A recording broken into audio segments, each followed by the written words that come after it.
मुझे मेरा बेटा दे दे कोई डॉक्टर।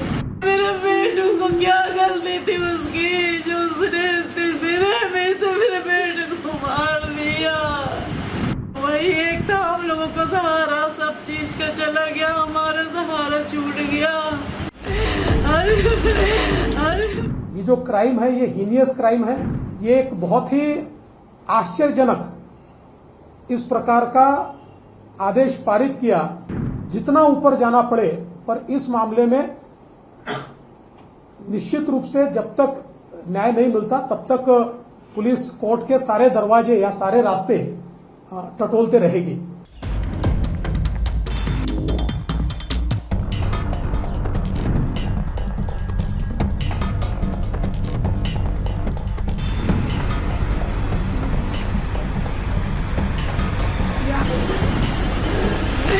अरे मेरा बेटा चला गया।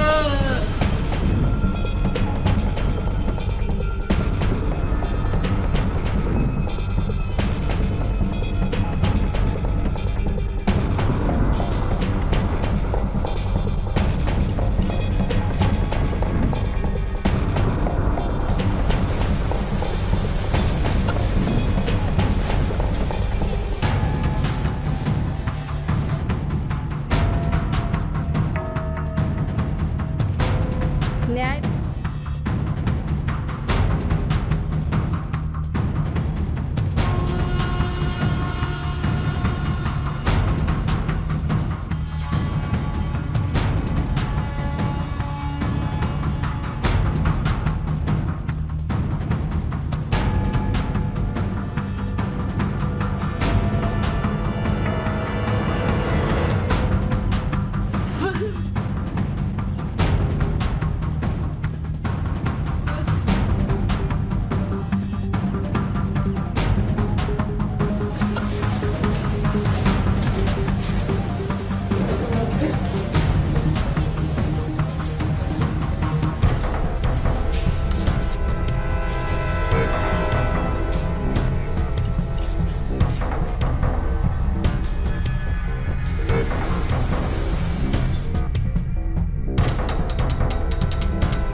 जिस समय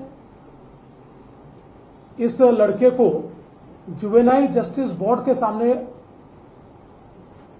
पेश किया गया तो बोर्ड ने उसमें बहुत ही लीनियंट व्यू लिया और 2 लोगों के मरने के बावजूद भी एक प्रकार से केवल 15 दिन का सोशल सर्विस का काम उनको दिया।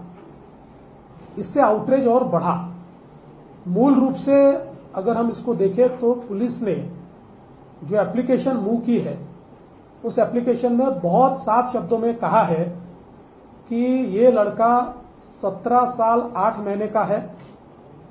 ये जो क्राइम है ये हीनियस क्राइम है और निर्भया कांड के बाद जुवेनाइल जस्टिस एक्ट में जो चेंजेस आए हैं उसमें 16 साल से ऊपर अगर विधि संघर्षित बालक है लेकिन क्राइम हीनियस है तो उसको एडल्ट करके ट्रीट किया जा सकता है और उसको एडल्ट ट्रीट करना चाहिए।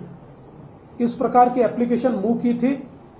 उस एप्लीकेशन को सीन एंड फाइल ऐसा जुवेनाइल जस्टिस बोर्ड ने किया और जो रिमांड की एप्लीकेशन दी थी उस एप्लीकेशन पे ये एक बहुत ही आश्चर्यजनक इस प्रकार का आदेश पारित किया कि मात्र 15 दिनों के लिए वो सोशल सर्विस करे, वो ऐसे लिखे, वो डी एडिक्शन करे। इसके बाद पुलिस ऊपर के कोर्ट में गई थी। ऊपर के कोर्ट ने इसका सीरियस कॉग्निजेंस लिया और ऊपर के कोर्ट ने कहा कि जुवेनाइल जस्टिस एक्ट में इसको रिव्यू करने का अधिकार उनको है। आप रिवीजन एप्लीकेशन वहां फाइल कीजिए और अगर आपको न्याय नहीं मिलता तो आप वापस हमारे पास आइए। उस प्रकार से रिवीजन एप्लीकेशन पुलिस ने फाइल की है। उस पर सुनवाई चल रही है। शायद आज या कल में उस पर सुनवाई पूरी होगी, लेकिन वहां पर अगर न्याय नहीं मिला तो पुलिस जितना ऊपर जाना पड़े, पर इस मामले में निश्चित रूप से जब तक न्याय नहीं मिलता तब तक पुलिस कोर्ट के सारे दरवाजे या सारे रास्ते टटोलते रहेगी। अरे मेरा बेटा चला गया।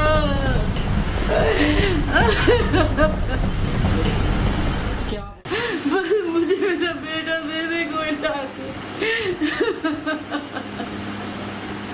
मेरा बच्चा चला गया, उसकी क्या गलती थी? उसकी कोई गलती नहीं थी मेरे बेटे की जो चला गया।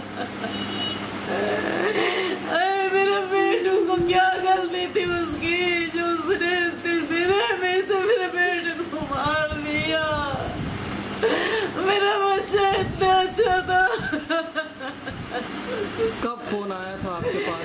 मेरे पास रात के 3 बजे से। क्या बोला? और किसका फोन? मेरे उसके दोस्त का फोन आया, बोला आंटी अंकल से बात कराइए, अरे इसका एक्सीडेंट हो गया, बहुत सीरियस है। हम लोग इतने दूर बैठे कैसे पहुंचे? बोला जल्दी आ जाइए।